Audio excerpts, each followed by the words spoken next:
I wouldn't want to be looking down the business end of this thing. No, that'd be a little scarier than looking down the regular barrel. So they had not only exploding projectiles, they had solid projectiles, but they also had incendiary projectiles.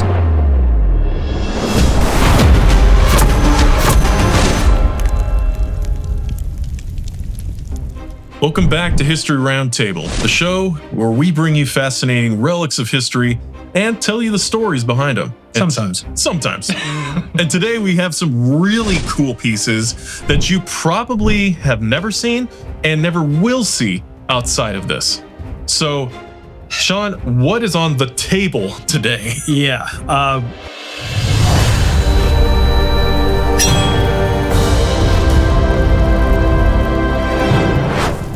We're graduating from the tray because it just won't fit. So, we were talking about British military, and we both have an interest because it has such a direct connection to our own history here in the United States. Right. So, and again, let's not forget, we were all British subjects until a lot of us decided not to be in 1775. Hence 1776, it was a whole different motive, if you will. So I love everything that has to do with what people were using at the time, especially the utilitarian things. So, of course, they had flintlock pistols and muskets and blunderbusses and cannons, all that kind of stuff. But they had specific weapons that I wanted to focus on that you just never, ever see. Now, mind you, I'm 53. I started when I was 8 years old, just fortunate enough to have some older gentlemen that went, hey, this kid likes this stuff. Let's teach him something. Well, little did they know what a monster they created. So, fast forward to now, back before the internet, and I'm dating myself, all I had access to were books, auction catalogs. So in just amassing a library, because I didn't have the computer to go to and look things up, but I will mention a word of caution, both the internet and books. You can't believe everything you read and everything you hear. So you have to just keep digging, and gravitate to the things that make sense. So here we have in front of us, obviously, a long arm and two pistols. But what the hell is this? That's what I said. Okay. So I can explain it easier on the pistol first. So what this is a grenade cup, and it is affixed to the end of either a pistol or a musket by means of a socket. This is called, in like the bayonets that would go on it's a socket bayonet. It goes over the end of the muzzle onto the barrel and locks into place. Now, what the hell would they shoot out of this? So, depending on what you read, they were really pyrotechnic applications. I'll paint you a picture. You have, let's say, whatever the opposing ship coming at, the British warship, they're going to have a broadside eventually.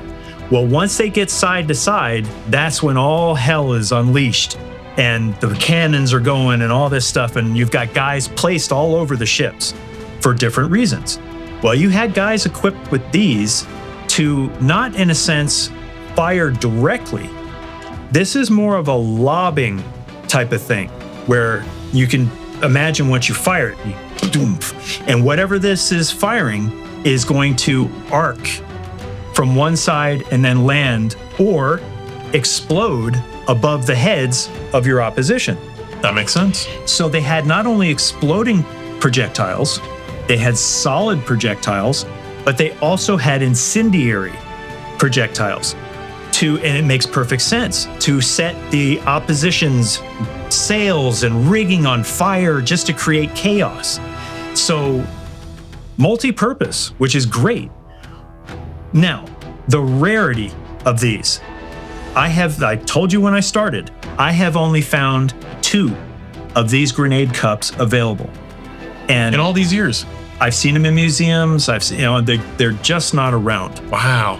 And what's really cool about this one is that it is engraved. And go ahead, show Tony what it's engraved with. Yeah, here we have tower with an arrow, and much like on the flintlocks, we have the crown over GR. Right, for King George either the second, and in this case, it would be the second. Now, the arrow that you mentioned, that's called the British broad arrow. That was put on anything that was owned by the British government, especially militarily.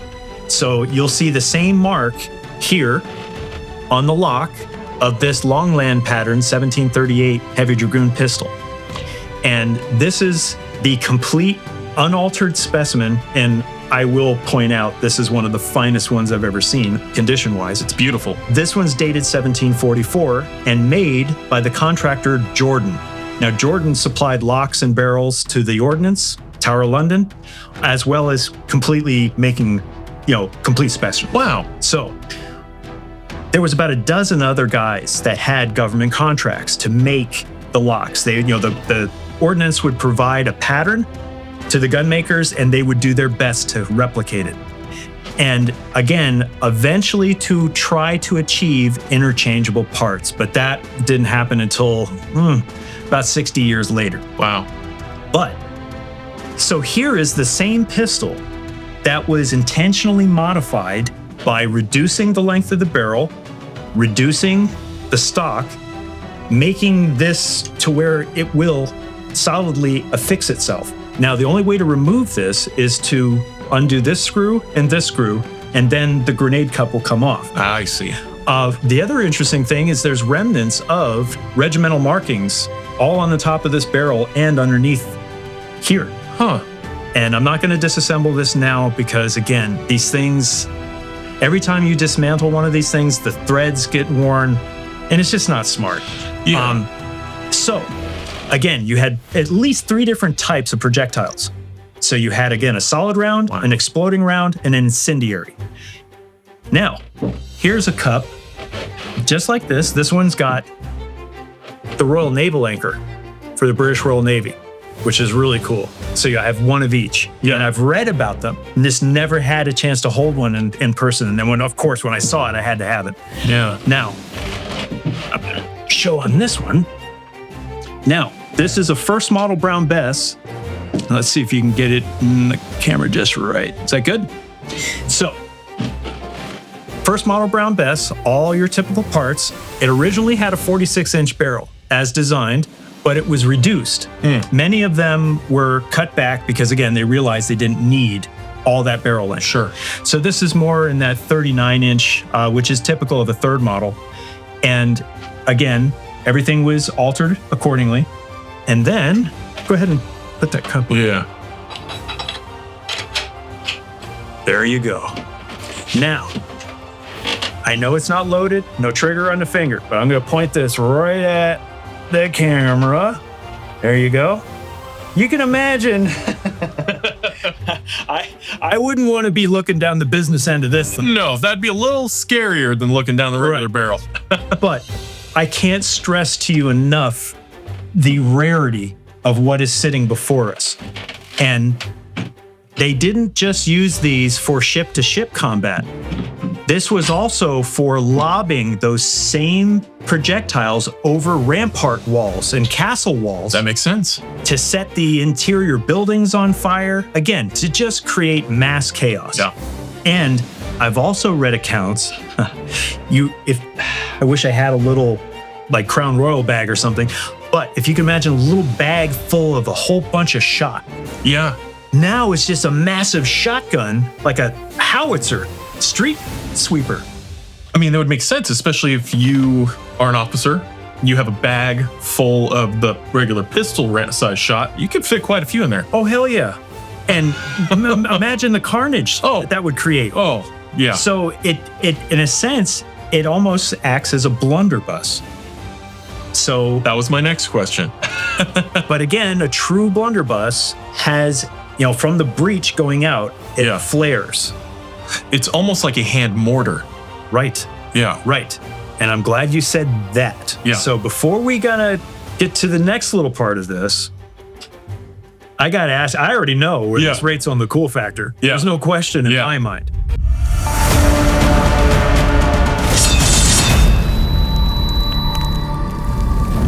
Yeah. I mean, until you had shown me these, I had never seen them. The only thing similar was what you see like in World War II when they'd had the grenades that would go on the end. Especially, I forget what model. It's a German. It had such a cool little grenade cup on it. Yeah. So you've seen some of those. I think they also had them on, you could put them on like a M1 carbine had capabilities or something like that. Yeah. It would fire a pineapple grenade. So it had that look. So I was like, wow, this is the predecessor of that. Exactly. And, for me, this is a solid 10 out of 10. I mean, it might not look like much, but find another one. Right. I mean, it's not to say that they're not out there, but let me tell you, coming from somebody that shakes the trees and the bushes trying to find this stuff all over the world. Yeah. Trust me, if I can't find them, the likelihood of somebody else, they're going to have just as difficult a time obtaining one. Mm-hmm.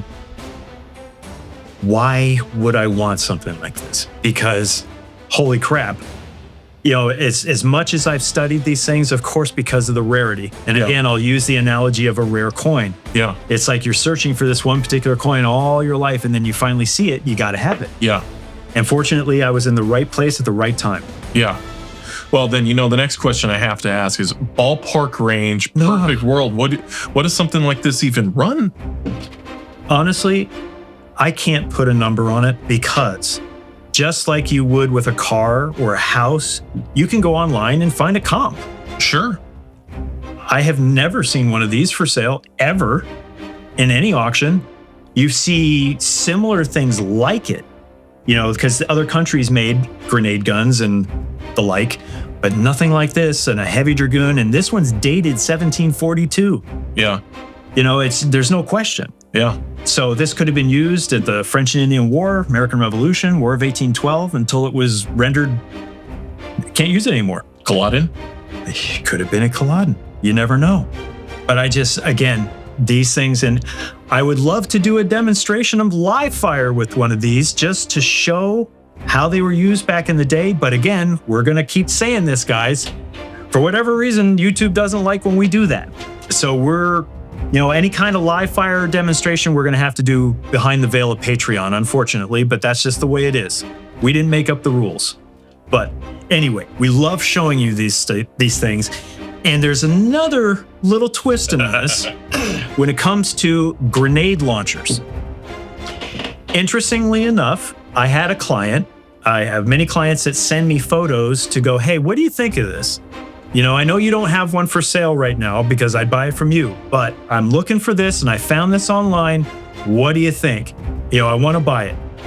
Well, I hate to be the bearer of bad news, but what that person was looking at was to buy one of these. Say hello to my little friend. So, what this is a large grenade launcher, but this one is a reproduction. Now, I can't say specifically what movie I provided one just like this to, but it was a big one. And it's a very well-known scene when the actor fired it, because when he fired it, it threw him all the way back about 10 feet into the hole whence he came out of to fire it in the first place. I will say that this fires a tennis ball perfectly. Oh, no way. And, which just begs the question, would I want to fire an original one of these for the demonstration? No, not when I have this that we can go out there and have a lot of fun with and not hurt it. So that's on the list to come. But so here's a reproduction. And I told, of course, the customer, the one that was online for sale at an auction was one of these that someone had artificially aged intentionally to deceive. And that is something that you really can't teach other than what I'm telling you now. Yeah. That there are people out there that will take a blatant reproduction and do whatever they think they need to do to it to make it look of the period and then try to pass it off and make a buck. Yeah. Well, guess what, guys? And I'm speaking directly to the ones that are the fakers that try to pull one off. Inherently, those people that buy the thing that you altered is going to end up showing it to somebody like me. And for those out there that want to sting that customer one time, not expecting to have a repeat customer, I guess you're okay with that. Yeah. But one way, shape, or form, those guns will be shown to me, and I'm going to have to tell them what it is because I tell people the truth. Yeah. Well, thank God that customer reached out to me before he made the purchase. And I told him, I sent him a picture of this exact one. And I said, now look at this and look at the one in the photograph that's in the auction. You'll see that it's the exact same gun, just altered a little bit here and there and toned and artificially, colored with chemicals. Yeah. And I said, stay away. Now, there's another one here. This one's a real one. Oh, yeah. Now, this one is from the British Royal Navy, sea service furniture, and the lock is not of a sea service pattern lock. This lock is from a 1756 pattern Longland musket. Huh. So, when something starts talking to you, so this barrel looks very, very similar to this, but it's a little smaller. Yeah. But the proportions, basically the same. But to give you an idea, you can obviously tell, well, I can tell. Yeah. This screams authenticity. This screams a question mark. Yeah. And it's good to be able to show side by side the real versus the reproduction. Now, because this is a reproduction, I will say this is a very, very good one. Hence why it came like this. It doesn't take much, if you know what you're doing, to alter it and to try to fool somebody, which obviously somebody felt compelled to do that. Wow. But Tony, you'll see this one. This is made by contractor Wilson, and it's dated on the tail 1760. Very cool. But yes, and it does fire a tennis ball beautifully. Talk about history you can hold. That is right? Incredible. Yeah, here. Whew. It's actually surprisingly well balanced. I mean, it's heavy in the front, but it's just as much in the back. Right. I mean, just goes to show something this big, you got to have a little bit of meat to that. Otherwise, it's going to take that shoulder for a ride. And again, you wouldn't want to fire it like this directly at somebody. You're side saddling, and you're lobbing the projectile. Yeah. Oh my gosh. But now, okay, I'm going to paint a different picture. Okay. Where this could go very bad, very fast. Sure. So, okay, I'm the guy who's going to fire this. It's heavy, right? Yeah. And now, mind you, there's nobody attacking us. Let's just point that out. Yeah. But imagine if all this stuff was flying, debris and smoke, and you're trying to keep your head in the game. Well, what if you're firing a projectile that requires lighting a fuse? Now. Oh, no. And now, okay, this is a two-person operation. So you have an exploding projectile that you just loaded in here. Let's just say the day it's 85 degrees, you're out on the ocean, humid. Everybody knows what humidity is. Yeah. Well, black powder doesn't like moisture. So imagine you light you're my guy helping me. Yeah. You light that fuse. Okay, I'm going to get this ready and fire. Click. Oh, yeah. Now what? Yeah. What do you get? This fuse is still going. Yeah. You have to reset in time, or you're going to have to pull that fuse in time. Right. Because if this thing doesn't go off, this is going to go off and it's going to kill both of us. Oh, yeah. And you have to keep your mind on top of this while all this other crap's going on around you. I don't know how they did it. I really don't. That's what fascinates me on so many different levels as an archaeologist, anthropologist, and loving just the history of all this stuff. And again, it's one thing to go to a museum, but guess what? There's always glass. Yeah. You can't touch it. It's in its permanent spot. You can't see underneath it. You can't see behind it unless there's a mirror. Yeah. And that's a real bummer. So that's, people have asked, well, why are you so obsessed with having the real thing in front of you when you can go to a museum or look in a book? Yeah. I was never satisfied with that. I wanted to go beyond what they were presenting. I wanted to see inside and behind and below and understand. Because again, my fascination is how the hell did they make these things with such limited tools, limited light, but yet they're so incredible And it lasted so long. and have lasted so long. It just, kudos to those guys, man.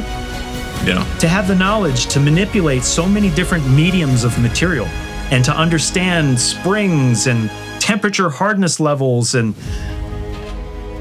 baffling. Yes, seriously is. Wow, this is incredible. I know. And again, guys, the cool factor, I think, where do you put, you can't. This is just so above. These are something that breaks the scale. I mean, it's in its own new tier at this point with these. And I keep thinking back to, we never really feature anything that goes below a 5 on the cool factor. Right. Well, there's a reason for that. Because I've had my entire life to upgrade. Right. So pretty much everything I've got is going to be on that higher range. And, through the lens of the glasses I'm looking at and through.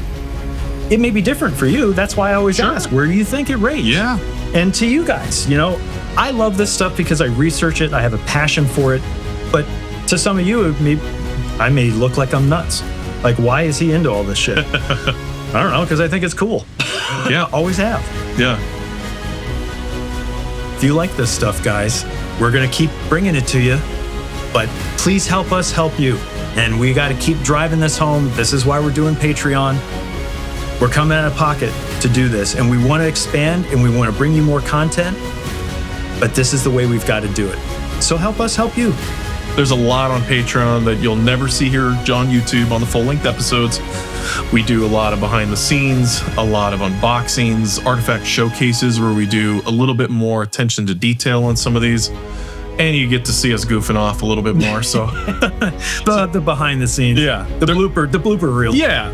But on top of all that, people ask us all the time for merch. Well, we actually opened up a whole merch store there. So if you're looking for shirts for the round table, for maybe Tortuga Trading, Redbeard's Relics that I have on Instagram, anything in between, we have tons of different items. There's, 50 different things you can get on there. Shirts and accessories. Well, and again, full transparency, we're learning the whole Patreon thing. We're learning how to monetize and to try to keep this thing going and grow it.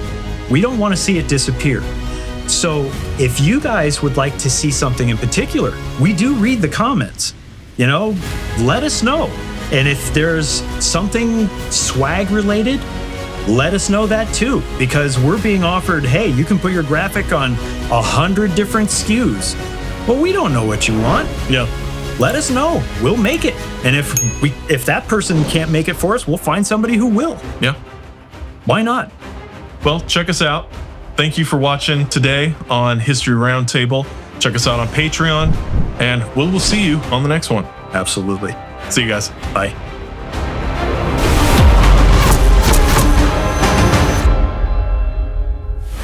History Roundtable, an all-new season. Don't forget to like and share your favorite episodes.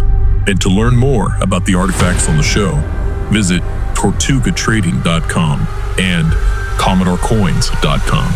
Till next time.